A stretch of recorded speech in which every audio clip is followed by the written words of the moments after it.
नमस्कार, सुप्रभात। न्यूज छत्तीसगढ़ में आपका बहुत बहुत स्वागत है। इससे पहले आप छत्तीसगढ़ के कौन से जिले से न्यूज को देख रहे हैं, कमेंट में हमें जरूर बताइए। साथ ही डेली अपडेट रहने के लिए चैनल को सब्सक्राइब जरूर करें। 4 माह में 5वीं बार छत्तीसगढ़ का दौरा करेंगे मोदी। छत्तीसगढ़ में फिर से सत्ता पर काबिज होने के लिए भाजपा पुरजोर कोशिशों में जुटी हुई है। आने वाले दिनों में प्रदेश में प्रधानमंत्री नरेंद्र मोदी, गृह मंत्री अमित शाह और भाजपा अध्यक्ष जेपी नड्डा के अलावा केंद्रीय मंत्री और स्टार प्रचारकों का जमावड़ा होगा। भाजपा ने प्रदेश के लिए 40 स्टार प्रचारकों की सूची जारी की। पहले चरण के 7 नवंबर को होने वाले मतदान से पहले प्रधानमंत्री राजनांदगांव या फिर बस्तर में सभा ले सकते हैं। हालांकि अभी तक उनका शेड्यूल निर्धारित नहीं हुआ है। बता दें कि प्रधानमंत्री मोदी पिछले 3 महीने में छत्तीसगढ़ में 4 बार आए हैं। सीएम बघेल के दावे पर पूर्व मुख्यमंत्री रमन सिंह का पलटवार। छत्तीसगढ़ में विधानसभा चुनाव का ऐलान किया जा चुका है। यहां तक कि पहले चरण की नामांकन प्रक्रिया को भी पूरा कर लिया गया। प्रदेश में 7 नवंबर को पहले चरण के लिए वोटिंग कराई जाएगी, लेकिन इससे पहले प्रदेश में किसानों की कर्ज माफी को लेकर सियासत शुरू हो गई। छत्तीसगढ़ के पूर्व मुख्यमंत्री रमन सिंह ने प्रदेश में किसानों की कर्ज माफी को लेकर भूपेश बघेल सरकार पर निशाना साधा। छत्तीसगढ़ के पूर्व मुख्यमंत्री रमन सिंह ने कहा कि भूपेश बघेल की सरकार को 5 साल हो गए। ये सरकार सभी किसानों का कर्ज माफ करने का वादा करके सत्ता में आई थी। 5 साल में किसान फिर से करोड़ों के कर्ज में डूब गए। छत्तीसगढ़ में 33 महिला प्रत्याशी चुनावी मैदान में। जाने किस पार्टी ने कितनी महिलाओं को दिया टिकट। विधानसभा चुनाव के लिए महिलाओं को टिकट देने में भाजपा और कांग्रेस दोनों ही दलों ने उदारता दिखाई है। दोनों दलों से इस बार 33 महिला प्रत्याशी चुनावी मैदान में हैं, जो कि सरकार बनाने में बड़ी भूमिका निभाएगी। कांग्रेस के घोषित 90 प्रत्याशियों में से 18 महिला प्रत्याशी हैं। वहीं भाजपा ने अब तक 86 सीट पर प्रत्याशियों की घोषणा की है।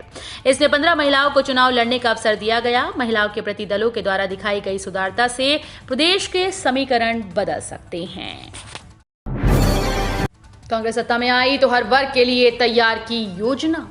राजस्व मंत्री जयसिंह अग्रवाल ने वार्डवासियों से मुलाकात कर कहा कि 15 वर्ष तक सत्ता में रही भाजपा ने किसानों, मजदूरों, छात्रों, कर्मचारियों, व्यापारियों, शिक्षा, स्वास्थ्य, बिजली, सड़क, पानी, सामाजिक संगठनों आदि के लिए किसी भी तरह की कोई योजना नहीं बनाई।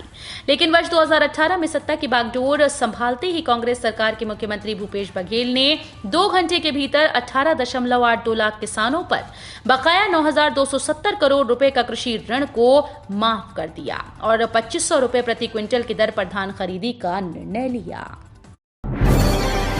पहले चरण के चुनाव में 223 प्रत्याशी आजमाएंगे किस्मत। विधानसभा चुनाव 2023 के लिए पहले चरण की 20 सीट पर नामांकन और नाम वापसी की प्रक्रिया होने के बाद 30 प्रत्याशी मैदान से बाहर हो गए। अब 223 प्रत्याशी चुनावी मैदान में हैं। मुख्य निर्वाचन पदाधिकारी कार्यालय से प्राप्त जानकारी के अनुसार राजनांदगांव विधानसभा क्षेत्र से सबसे अधिक 6 प्रत्याशियों ने नाम वापस लिए। पहले चरण के विधानसभा क्षेत्रों से नामांकन पत्रों की समीक्षा के बाद कुल 253 अभ्यर्थियों के नामांकन विधिमान्य पाए गए थे, जबकि प्रथम चरण में नामांकन के अंतिम दिन 20 अक्टूबर तक कुल 294 अभ्यर्थियों ने नामांकन दाखिल किया था। छत्तीसगढ़ कांग्रेस ने किया 15 लाख लोगों को रोजगार देने का वादा। छत्तीसगढ़ कांग्रेस ने वादा किया है कि राज्य में एक बार फिर से कांग्रेस की सरकार बन रही है। पीसीसी चीफ और कांग्रेस सांसद दीपक बैज ने मंगलवार को एक बयान जारी कर कहा कि चुनाव में कांग्रेस सरकार के काम और जन कल्याणकारी योजनाएं कांग्रेस सरकार का ब्रह्मास्त्र होंगी। भाजपा के पास कांग्रेस का मुकाबला करने के लिए कोई मुद्दा नहीं है। बैज ने आगे कहा कि भाजपा हवा हवाई और काल्पनिक मुद्दों पर प्रदेश में राजनीति करना चाहती है, जिसके कारण वो जनता से और भी दूर होती जा रही है। 2018 के विधानसभा चुनाव में 2/3 बहुमत से सरकार बनाने के बाद कांग्रेस के प्रति जनता का भरोसा और भी बढ़ता गया। कई विधायकों के टिकट कटने पर कुमारी शैलजा का बड़ा बयान। छत्तीसगढ़ के बस्तर संभाग के 12 विधानसभा सीट्स में प्रथम चरण में होने वाले चुनाव के लिए सभी राजनीतिक दलों के प्रत्याशियों ने प्रचार की तैयारियां शुरू कर दी। कांग्रेस के भी स्टार प्रचारकों के बस्तर आने का सिलसिला शुरू हो गया। मंगलवार को बस्तर पहुंची कांग्रेस छत्तीसगढ़ प्रभारी कुमारी शैलजा ने जगदलपुर एयरपोर्ट में मीडिया से बातचीत के दौरान बस्तर के वर्तमान विधायकों के टिकट कटने पर बड़ा बयान दिया। कुमारी शैलजा ने कहा कि केवल बस्तर ही नहीं बल्कि प्रदेश के कई वर्तमान विधायकों के टिकट इस बार काटे गए। गाली देना ठाकुर रमन सिंह और बीजेपी की परंपरा, छत्तीसगढ़ में कार्टून पर विवाद।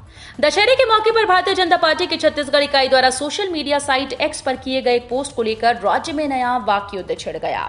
बीजेपी द्वारा पोस्ट की गई इस तस्वीर में सीएम भूपेश बघेल पर एक कार्टून बनाया गया। इसमें राज्य के 10 मुद्दों को रावण सरीखा दिखाते हुए राज्य की कांग्रेस सरकार और सीएम भूपेश बघेल पर हमला किया गया।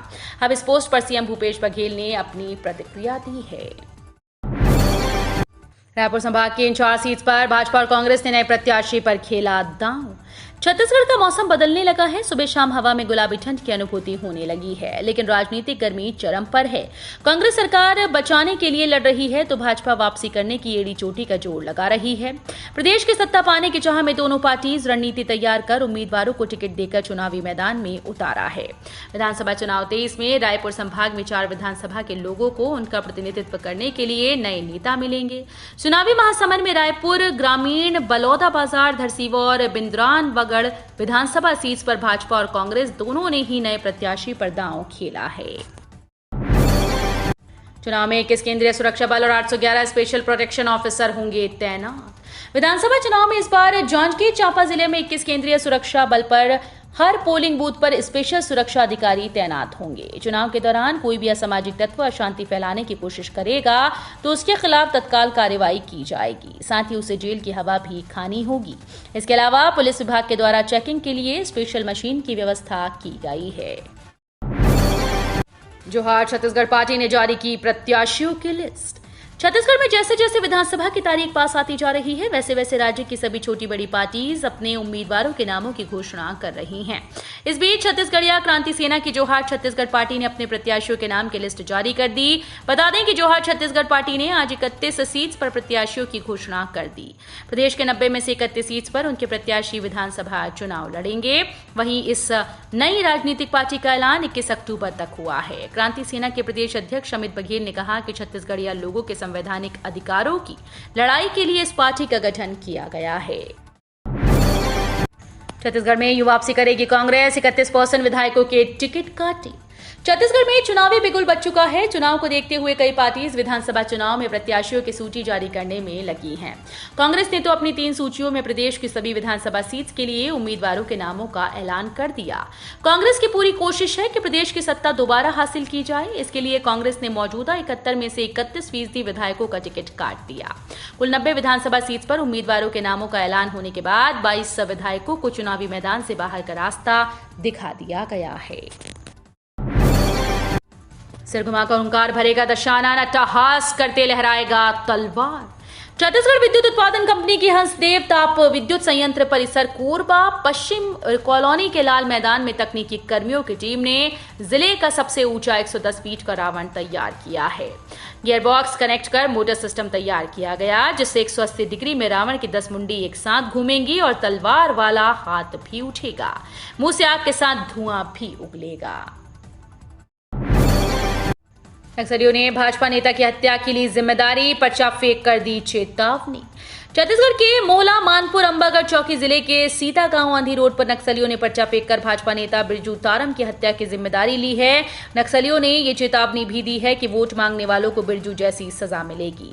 पर्चे में नक्सलियों ने यह भी लिखा कि बिरजू तारम को मौत की सजा पहले ही दे दी गई थी।